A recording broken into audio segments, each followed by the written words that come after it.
Casa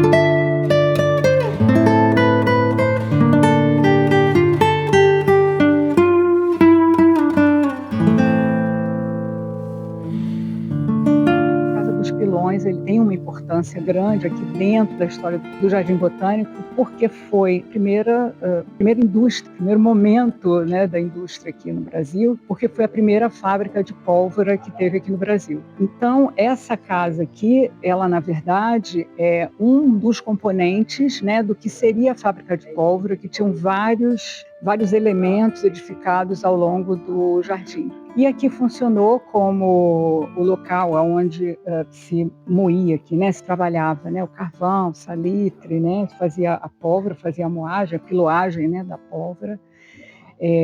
Isso ficou até 1831, quando a gente teve uma explosão, né? Na Casa do Salitre, que é onde fica hoje o nosso Play, né? E a partir daí houve a transferência, então, da fábrica, né, para o estado do Rio de Janeiro, né? Essa casa, então, né, ela passou a ter várias outras ocupações. Nesse período, até 1984, quando foi feita a restauração, aqui já foi depósito, né, de material agrícola, aqui já foi sede da administração do Jardim Botânico, então tiveram vários usos. E, consequentemente, né, houve também várias modificações internas, né? Houveram acréscimos na edificação, houveram modificações no telhado, enfim, a casa foi sofrendo algumas alterações ao longo desse tempo, né? Em 1985, então, o IPHAN propôs junto ao Jardim Botânico fazer a restauração desse imóvel, né, dessa casa. E o IPHAN pediu que a Maria Beltrão, que era a nossa chefe lá no Museu Nacional, indicasse alguém para ir olhar as estruturas, que tinham uma série de irregularidades no prédio que sugeriam alguma coisa anterior, mas ninguém tinha muita ideia do que era. O piso realmente ele tinha um afundamento muito correto, simétrico, que sugeria que tinha algo lá embaixo. Quando a gente levantou a madeira, aquilo eram afundados redondos que mostravam que ali tinham poços redondos, né, áreas mais fundas. E assim nós começamos o trabalho lá, tirando essa parte de madeira e algumas paredes saíram também. O vão da roda d'água era uma coisa que não acabava nunca, era um gigante aquela roda d'água que captava da levada do morro, mas até a gente chegar à conclusão de que era o vão da roda d'água, a gente teve que afundar aquilo muito. Então foi um trabalho, por isso foi muito lento, tinha que ter muito cuidado para ir soltando as camadas e ir registrando tudo. Esse material todo ficou no Jardim Botânico, as anotações de campo, material de campo, isso tudo ficou lá. Não podemos dizer que fosse um achado fortuito, mas foi uma situação de emergência para socorrer um prédio que precisava ter um destino. E assim começou o trabalho, que durou 10 anos. Foi longo, porque nós começamos a prospecção, eu sempre com mais 2 arqueólogas do próprio Museu Nacional, e, enfim, cada vez que a gente mexia aparecia mais coisa, mais estrutura, e foi ficando um emaranhado de dúvidas, e a gente não conseguia fechar o trabalho, e começou a aparecer muito material doméstico. Enfim, o trabalho não acabava mais, e foram várias campanhas, várias pessoas passaram por lá, e nós começamos em 84, e a casa foi inaugurada depois de muitas batalhas. A casa foi inaugurada em 1995 como Museu Arqueológico Casa dos Pilões, né? E de lá para cá, em alguns momentos, né, foram feitas algumas pequenas intervenções, né? Restauro, de fato, a gente não teve mais, né? Então, a casa manteve tanto o aspecto museológico, digamos, né? Desde aquela época, né, quase 30 anos, né? Quase não, 30 anos, né? E as feições internas dela, né?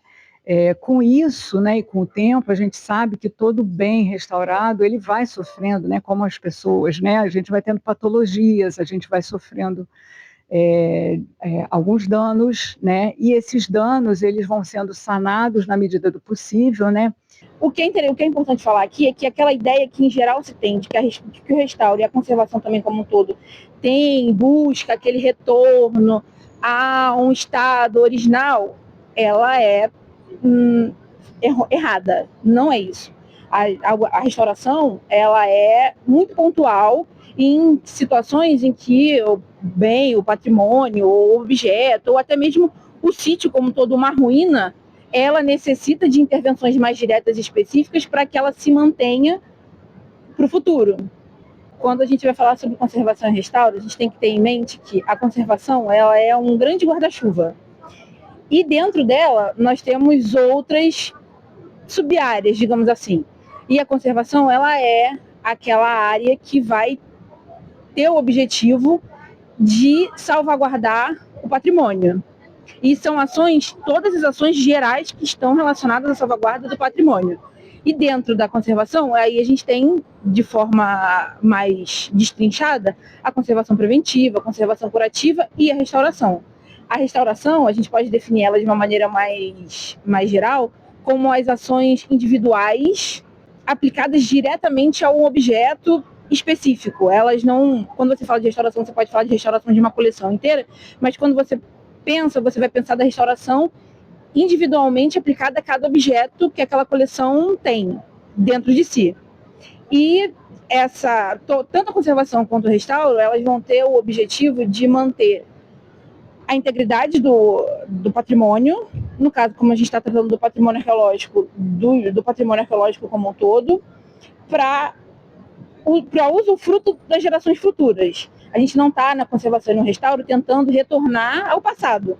A gente está tentando manter as características estéticas e históricas daquele patrimônio, seja ele uma peça individual, seja ele um caquinho de cerâmica, seja ele uma urna funerária, seja a própria ruína de um sítio, como é o caso do sítio que vocês estão usando como exemplo, que é para que ele se mantenha para o futuro e para as próximas gerações e que ele consiga ser tanto acessado quanto estudado e continue sendo estudado para quem quiser, por quem quiser. A museologia, no sentido pleno da palavra, ela é o estudo dos museus.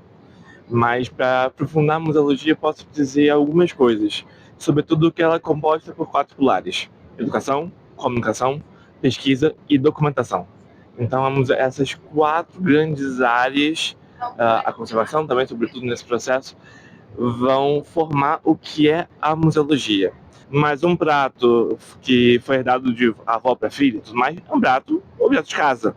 Um prato retirado do sítio arqueológico, um prato colocado numa exposição no museu, considerado um prato histórico, ele é acervo. Então esse prato, por mais que possa exercer a mesma função ainda, ele está nesse lugar simbólico de representação.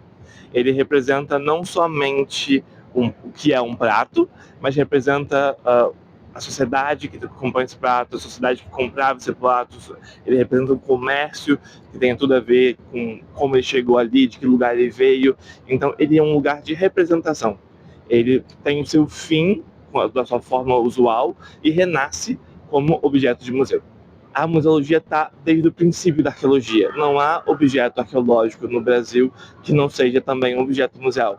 Não tem como separar os dois, porque todo objeto que vai para um espaço de guarda, ele passa pelos processos da musealização. Pode não concluir a cadeia museológica, a cadeia operatória museológica completa, pode demorar anos para ter sua função educacional correspondida, mas ele é um objeto, ele tem uma história, tem uma relação, tem que passar por documentação, e aí a gente vai por vários outros pontos, porque, por exemplo, num sítio, numa escavação, todo objeto tem que ter a documentação. A documentação é fundamental. A arqueologia e museologia é contexto. O contexto fortalece o objeto, fortalece a pesquisa, fortalece muito mais. A arqueologia é uma metalinguagem. E eu aprofundo isso. A arqueologia e a museologia são uma metalinguagem desse objeto. Pensando no pós-processualismo, ver um objeto como uma página, ler o objeto, é uma metalinguagem da forma, do simbolismo, da sociedade e tudo mais. Os objetos ajudam a ler isso. E além disso, também tem a musealização dos sítios arqueológicos, né? Então, além dos objetos em si que tem essa relação, já que são objetos de museu, vão ser objetos que vão ser comunicados, que vão ser estudados, pesquisados, há como, Casa dos Pilões, você musealizar esse espaço onde há a arqueologia. Então, você preserva esse ambiente, esse meio, como Casualongo, Casa dos Pilões e alguns outros. É um pouco mais custoso, porque no final das contas, o problema nesses casos é a manutenção. Não é tão difícil você musealizar em si, mas como você vai cuidar desse lugar, como esse lugar vai ficar. Isso é um problema não só do Brasil, mas de outros países. A manutenção conforme vão passando as gestões públicas desses espaços. Então, como a gente pode manter esses espaços, musealizar, incentivar a visitação, incentivar a pesquisa, incentivar que outras pessoas conheçam, novas gerações conheçam os lugares como a gente conheceu. Então, a abertura de um sítio em que você vai ter uma visitação que vai percorrer o entorno é uma coisa. Agora, quando você tem uma visitação que percorre por cima, em que você vai olhar para baixo e você vai ver o que está ali embaixo, você tem outras questões. E aí é o que entra. Por exemplo, eu vou colocar uma passarela no meio desse quadrado que eu tenho aberto de campo para que as pessoas possam chegar mais próximo e olhar essa estrutura, ou olhar essa quadrícula que foi escavada. Então, é aquilo. Eu preciso garantir que o público não se ponha em risco, mas eu preciso garantir que aquela arquitetura ali seja preservada. E aí a gente volta naquilo que eu estava falando. Quando você tem uma equipe multidisciplinar, você tem decisões que você vai tomar, que você vai garantir que aquela estrutura que vai ser montada vai ser uma estrutura firme, ela vai ser uma estrutura viável para uma quantidade, para um fluxo de público que, em geral, a gente não tem no início como mensurar, como aquele sítio vai ser, quantas pessoas aquele sítio vai receber. Então, você garante que as intervenções que vão ser feitas ali não vão ser intervenções que vão descaracterizar e degradar aquele ambiente, mas vai garantir ao público o acesso e a própria segurança. A musealização, de forma prática, é o que meio que a Thaisa falou. Dependendo da situação, você vai por uma passarela, você vai por uma passagem, você vai ter algum acervo ali associado ao sítio arqueológico dentro de uma vitrine, com um texto. Por exemplo, a Casa dos Pilões. É um trabalho muito bem feito pela equipe do Jardim Botânico, que inclusive acho que eles querem remodelar esse espaço a longo prazo, um museu dentro de um museu. Mas é um espaço que você é visitável, você tem os textos, você tem o de apoio, você tem os acervos, você pode entender melhor naquele espaço ou imaginar o que acontecia ali. Ele é um espaço que permite a imaginação do visitante, é um espaço que permite o diálogo onde aconteceu. Então, no museu, você pode usar o objeto para atrair a ideia de um espaço, de um lugar, de uma época. E na musealização in situ, você pode fazer isso nesse mesmo onde aconteceu, vendo as camadas, as estratigrafias e tudo mais. No geral, é simples, você abre o espaço, acompanha o espaço, faz a visitação e tudo mais, mas na prática é muito difícil manter isso, ter gente que possa ir ali fazer uma mediação ou elaboração de um bom texto que acompanhe tudo isso. Então é para pensar quem você quer alcançar, como você quer alcançar e, sobretudo, que história você quer contar.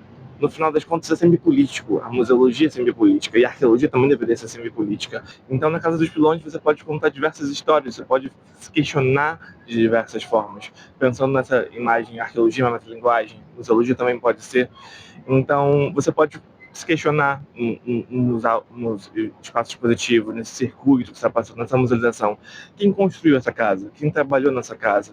Depois, quem morou nessa casa? Eu sei que teve algum militar que chegou a morar ali há algum tempo, que foi um membro do Jardim Botânico. Então, quem ocupou esse espaço? E por que ocupou? Quando ocupou? Por que a fábrica de pólvora foi ali perto? Foi ali mesmo? Ali foi só uma casa de pilões? Foi um engenho? Por que os engenhos existiam nesse momento? Quem trabalhava nesses espaços? Então, pensar tudo isso são opções, possibilidades na musealização, ou no texto, ou em visita guiada e afins. Pensar esses agentes do espaço e pensar quem trabalha ali hoje em dia também, então as influências, as confluências, e o que isso importa para a nossa sociedade, o que isso importa para o hoje também. Então a musealização in situ, ela permite discussões dentro do espaço de diversas esferas de políticas sociais, históricas, arqueológicas, museais. Então, a potencialidade, a função educacional dos museus também se encontra na musealização. Quando você musealiza, você encontra mais próximo ao público, à sociedade e afins. Quando a gente pensa nessa questão de mesclar todas as áreas, acho que a gente tem muita ideia da interdisciplinaridade. Só que quando a gente pensa na interdisciplinaridade, a gente tem, ainda que um conjunto de áreas funcionando juntas, elas ainda têm uma separação de cada um trabalhando no seu quadradinho, digamos assim. Você trabalha junto com seu coleguinha, mas cada um trabalhando naquilo que se é esperado da sua área. E aí a gente tem que pensar na transdisciplinaridade, que é todo mundo trabalhando junto a partir das suas perspectivas. Na arqueologia aqui, por exemplo, a teoria é uma caixinha de ferramentas. Então vamos pensar que, né, nesse caso, na conversa, no diálogo, a gente pode pensar na caixinha de ferramentas, como cada área pode se ajudar para concluir um objetivo, uma finalidade, uma tarefa. Então no diálogo, e se juntando, todo mundo junto, construindo uma coisa, é um ótimo jeito de trabalhar e juntar as 3 áreas. Quando a gente pensa na gestão, a gestão ela é plural, ela não é individual. Você está pensando na gestão, pensando na Casa dos Pilões, você está pensando na gestão do sítio e você está pensando na gestão do material que foi resgatado dali. Então você precisa dessas visões interdisciplinares para poder manter todo o escopo de informação que você pode tirar desse patrimônio arqueológico o mais completa possível. Eu vejo que é uma dificuldade maior para os arqueólogos conversarem com pessoas de outras áreas. Na museologia, conservador-restaurador é muito próximo, a gente tem muitas coisas em comum, então é mais fácil esse diálogo. E isso tem também dentro da conservação, porque você tem o conservador que vai lidar muito com a parte da conservação curativa e da restauração, e você tem um conservador que vai atuar dentro de reserva, que é com a gestão. Porque uma coleção que foi pesquisada nos anos 80, ela pode trazer novas informações agora, com novos tipos de análise, novos tipos de forma de gestão, de qualquer outra situação que a arqueologia é responsável. O arqueólogo também é responsável pela gestão do material que ele mesmo produz. E não tem como a arqueologia sair disso. Ela pode até tentar, mas ela não consegue. E eu vou além, novas, entre aspas, formas de divulgar de ciência, de conversar com a sociedade. Bases de dados, sistemas, acervos online, páginas que você pode fazer posts, vídeos. Então, jeito de divulgar também esse acervo de uma forma para quem não está perto, porque não pode ter um acesso físico a esse acervo. Então, aproveitar a tecnologia para poder mostrar coleções imensas por aí. Leva tempo, leva trabalho, ainda vai precisar de vários profissionais, dinheiro. Então, assim, só um fotógrafo, câmera, tudo mais, videomaker, edições, é custoso, tudo é custoso. O espaço de reserva é custoso, o espaço de divulgação é custoso. Então, tudo é custoso, mas tudo também pode retornar à sociedade, formar um cidadão. A gente tem tentado recursos, né? Recursos que pudessem, então, né, propiciar aqui uma restauração maior. Então, tanto uma restauração da casa como um todo, né, como também uma proposta expográfica nova dentro dos moldes que a gente gostaria, né, dos mais modernos que a gente tem visto hoje, né. A ideia é um grande projeto aí que a gente possa contextualizar e colocar, né, para fora, para o público, né, poder pesquisar tudo aquilo que a gente tem, né, traçar aí uma história, né, de interligação desses bens todos que o jardim tem, mas com um olhar mais amplificado, e não tão pontual como ainda é hoje, né? Então, pensar de uma forma macro é o objetivo, né, como arquiteta, né, é o objetivo da arquitetura aqui dentro do Jardim Botânico, né? É não mais trabalhar restaurando um bem, restaurando uma casa, né, fazendo um edifício, enfim, né, fazendo uma pequena intervenção, mas pensar como um todo e como todas as edificações, e como todos os bens, como todos os monumentos se relacionam e se conversam, e principalmente como eles conversam com o público, né, com os visitantes.